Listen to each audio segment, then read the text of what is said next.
framework penanganan ATS outputnya apa? Data mikro, by name, by address. By address yang nanti saya katakan, saya sampaikan tadi, dimulai dari desa, nanti bisa apa namanya, dihimpun di tingkat kabupaten.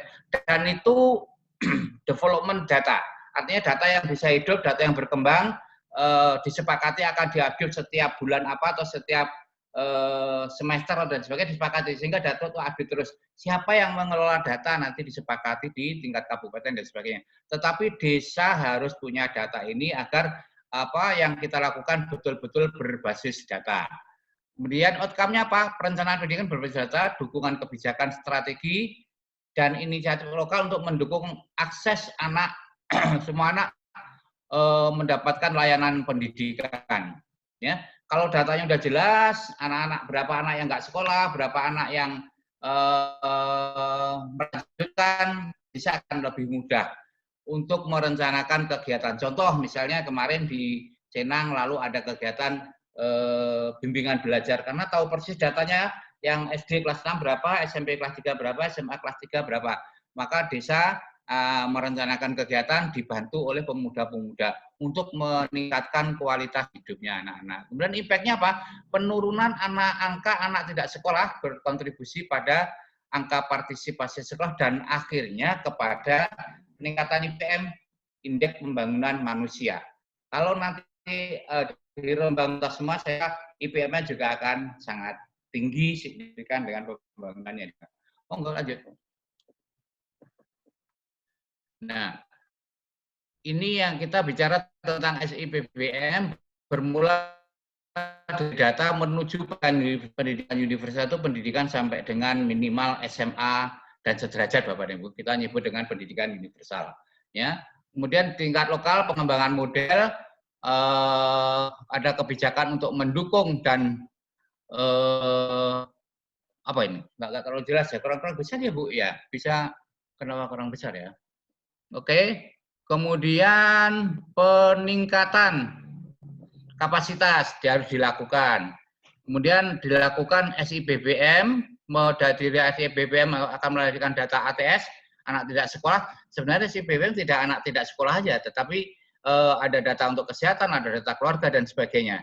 Nanti kalau suatu saat kita berlatih, Bapak Ibu akan lengkap sekali data itu, dan desa akan memanfaatkan untuk sebuah perencanaan yang berbasis data, dan itu sangat akurat karena memang apa namanya didata dari rumah ke rumah. Dan yang melakukan adalah masyarakat setempat, sehingga sangat paham dengan kondisi mereka, tidak di apa namanya angka yang dibuatkan, tetapi fakta yang dilakukan karena dilakukan ini. Kemudian ayo sekolah gaspol adalah untuk mengembalikan anak ke jalur pendidikan formal dan non formal. Gaspol kita mulai dan itu menjadi wadah. Integrasi SPBM ke dalam PD dan SID Kemendesa, ya. Ini aplikasinya sudah dilakukan di tingkat kementerian. Bapak dan Ibu yang dari Kemendes saya kira sudah paham dengan program ini, akan diintegrasikan. Model perencanaan pendidikan berbasis data siap direplikasi. Bapak Ibu yang berada di Dinas Pendidikan bisa juga memanfaatkan data ini berapa anak yang akan masuk, karena ini berada dengan usia, dengan kondisi ekonomi, bahkan lampu aja di data itu. Lampunya listrik atau non listrik, listriknya ambil pakai sendiri atau ambil dari tetangga dan sebagainya. Demikian juga toiletnya duduk atau angsa dan sebagainya. Semua ada di data SPBM sehingga lengkap sekali. Teman-teman yang dari kesehatan barangkali juga bisa menggunakan ini. Akhirnya dari kegiatan-kegiatan yang lalu yang dilakukan oleh UNICEF, insya Allah nanti di bulan Desember ini akan ada launching strategi nasional. Kalau sudah menjadi launching strategi nasional dan ditandatangani Bapak Presiden, itu artinya wajib dan Rembang sudah memulai, sehingga sehingga sejalan dengan kegiatan pemerintah, tidak harus nunggu apa yang terjadi. Lanjut Bu. pertimbangan utama dalam penanganan saya, prioritas sebenarnya diberikan pada desa. Tadi sudah disebutkan 5 desa oleh Pak Asisten. Berharap desa-desa ini mempunyai data ATS itu yang penting, ya. Ketika ditunjuk desa, desa harus punya ATS. Kalau nggak ada ATS nanti nggak jalan. Kalau kita mau kembalikan ATS, ya. Ini menjadi penting. Yang kedua, komitmen pemerintah desa menjadi penting. Komitmen itu bisa berupa kebijakan yang mendukung ke arah pengembalian anak tidak sekolah, kebijakan yang mendukung kepada mendorong tersedianya layanan atau fasilitas pendidikan. Kebijakan desa ini yang dibutuhkan yang dalam nanti akan diukur di dalam komitmen. Kemudian di tingkat kabupaten kita didukung adanya pembagian kewenangan. Nanti kalau SMA SMK sudah menjadi kewenangannya provinsi. Pemerintah provinsi sudah membuat juknis tahun ini bahwa semua anak dengan penyandang disabilitas harus diterima oleh masuk SMA. Ini artinya sudah menjadi sumbangan, jadi tidak ada alasan untuk anak tidak sekolah. Saya kira SMA sudah ada di kecamatan sehingga anak-anak bisa disekolahkan di sana. Nah, bagaimana cara menanganannya kalau ada tantangan masalah transport dan sebagainya nanti bisa dirembuk di tingkat desa. Monggo lanjut. Strategi berikutnya, ini komponen program adalah data anak tidak sekolah yang akurat. Ini menjadi penting dan dengan SIBM insya Allah datanya akan menjadi baik. Gerakan Ayo Sekolah Gaspol 12 sebagai strategi awal. Jadi Gaspol kita mulai, saya berharap setelah koordinasi ini teman-teman dari desa sudah mulai punya data, ayo sekolah. Ya, kalau formal sudah tutup, ya mulai sekolah lah di KBM, gabung di TBM, Taman Bacaan Masyarakat. Yang penting anak-anak harus belajar ya. Kalau untuk terus meningkatkan kapasitas anak-anak. Dukungan kebijakan dan integrasi ke program-program SKPD. Sedapat mungkin ini dilakukan secara terintegrasi. Bapeda sebagai badan perencana menjadi koordinator dalam program ini, tapi Dinas Pendidikan juga harus melakukan ini, menerima, membuat kebijakan yang mendukung program ini. Kementerian Desa membina desa dengan keputusan-keputusan yang mendukung, misalnya bagaimana menganggarkan desa untuk pendataan, bagaimana menganggarkan desa untuk mendukung anak-anak yang tidak sekolah tadi. Kemudian ada kegiatan alternatif. Sebagian besar adalah anak-anak yang usia 16 sampai 18 tahun, Bapak dan Ibu. Ya, kalau mereka sudah putus 12 tahun pada umumnya, dia nggak akan malu kembali ke sekolah. Kalau tidak membuli, dia dibully, ya. Sehingga harus ada alternatif. Alternatifnya antara lain PKBM. Ya, kalau tidak ada PKBM, ada kursus yang diharapkan dengan kursus punya keterampilan, akhirnya nanti diikutkan kesetaraan. Mekanisme koordinasi program penantian dilakukan secara koordinasi mulai dari tingkat desa, kecamatan, kabupaten sampai provinsi dan sampai dengan pusat. Ini harus jelas ya. Nanti koordinasinya bagaimana antar instansi atau antar dari vertikal ke bawah, misalnya desa, kabupaten, desa, kemudian antar instansi, Dinas Pendidikan dengan Bapeda, Dinas Pendidikan dengan Dinpermades, Disnaker dan sebagainya. Disnaker menjadi penting untuk gabung di sini. Kenapa? Karena banyak anak yang tidak mau sekolah karena nanti tidak bekerja. Kalau Disnaker punya peluang, punya informasi yang nanti tamat ada pekerjaan yang bisa diambil, saya kira juga menjadi hal yang menarik. Monitoring dan evaluasi menjadi hal penting dan itu harus dilakukan, direncanakan sejak awal, dilakukan secara rutin, bertahap dan berkelanjutan. Next, Bu. Masih berapa menit, Bu Cipu? ATS dengan kondisi khusus. Ini tadi yang saya katakan anak disabilitas. Jangan lupa teman-teman yang ada di desa mohon ya, di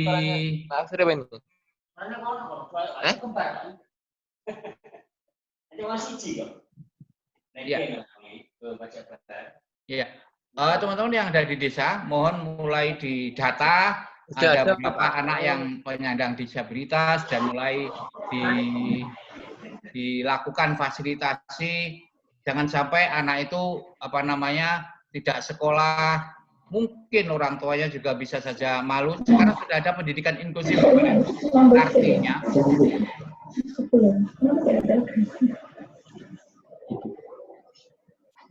artinya sekolah reguler atau sekolah biasa bisa menerima anak-anak yang penyandang disabilitas, itu inklusif. Artinya anak-anak yang penyandang disabilitas bisa bersekolah di sekolah inklusif. Itu yang pertama. Maaf, Pak Pri, waktunya masih kurang 5. Kurang berapa, Bu?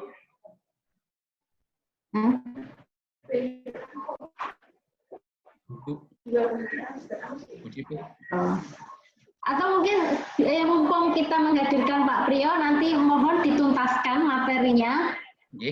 Mumpung kita ketemu langsung dengan Bapak, mohon dituntaskan biar kita bisa menyerap ilmu dari Pak Pri. Monggo Pak, dituntaskan sekalian semuanya. Baik, tinggal dikit kok Bu, tinggal beberapa slide kayak ini. Yang kedua yang dalam kondisi ini adalah anak remaja yang nikah. Saya kira di lingkungan kita masih ada anak belum tuntas SMA sudah nikah. Ini juga menjadi subjek di dalam program kita, ya. Ini juga menjadi subjek dalam program kita. Oke.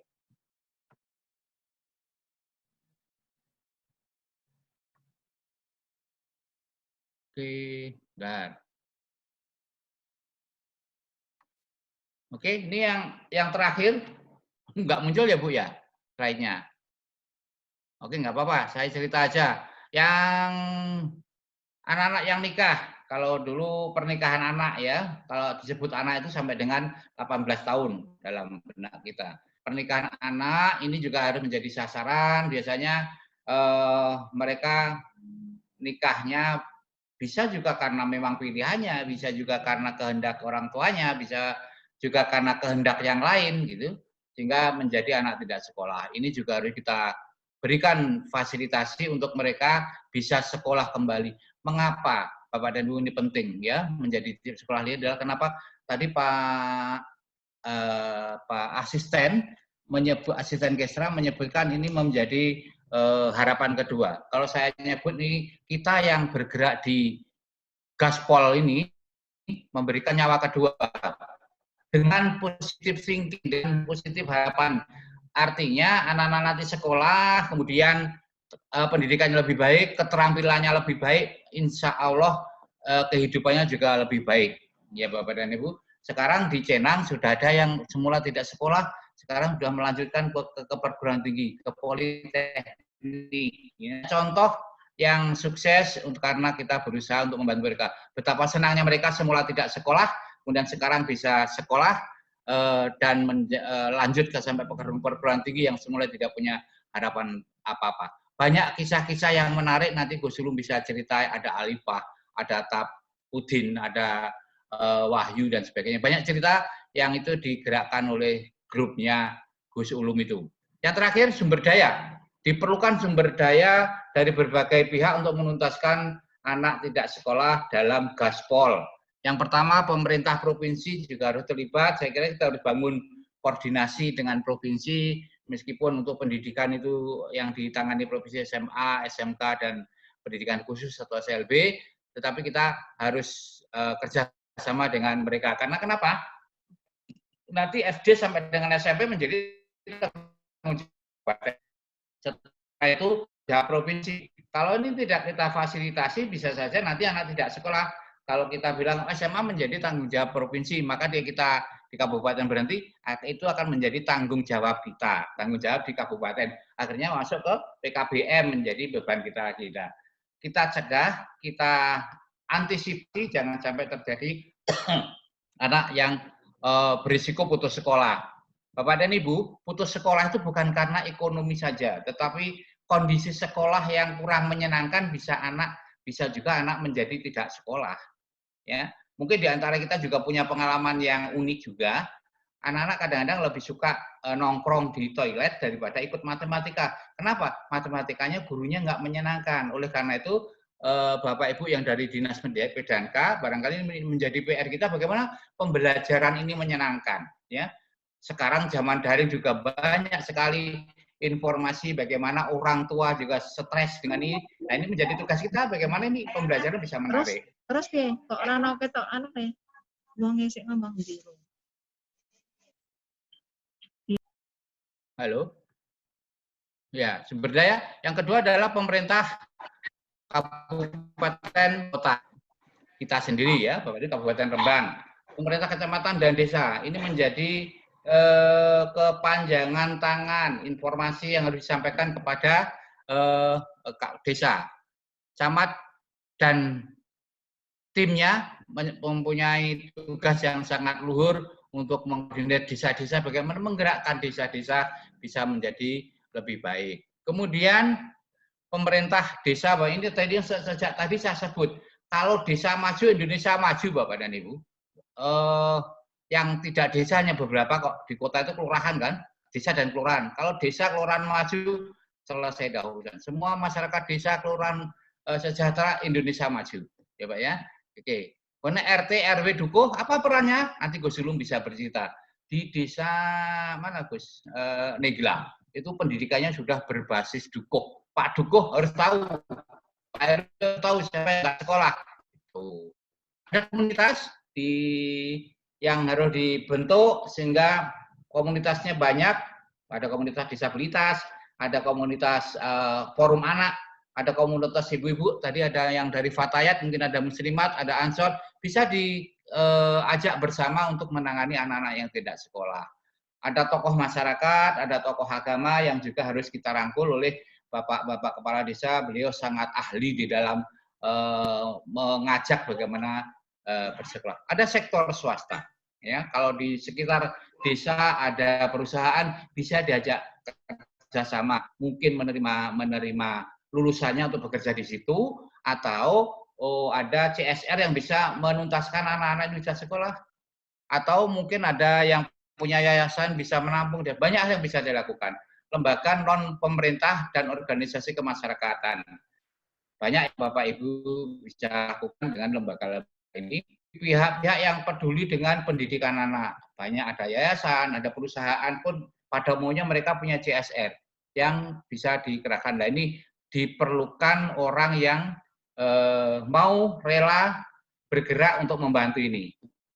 Kemudian lembaga donor, misalnya banyak lembaga donor, Bapak ini tidak saja UNICEF, ada USAID, ada AUSID, ada JICA, ada CityZ, Jerman, dan sebagainya, ada Uni Eropa, yang nanti Bapak Ibu dari Bapeda atau dari tim Bupati bisa memfasilitasi untuk mencari informasi, mengajak datanglah Rembang, di sana ada Gaspol. Oke Bapak dan Ibu, yang saya kira itu yang saya bisa sampaikan. Mudah-mudahan yang sedikit ini bisa memberikan gambaran kepada kita semua bagaimana ini menjadi kewajiban kita. Siapapun, mari kita berikan nyawa kedua kepada anak-anak, bagaimana gembiranya kita yang sudah bekerja ini juga karena pendidikan, mari kita tularkan pada anak-anak yang tidak sekolah dengan bekerja sama. Kurang lebihnya mohon maaf. Untuk Gaspol. Wassalamualaikum warahmatullahi wabarakatuh.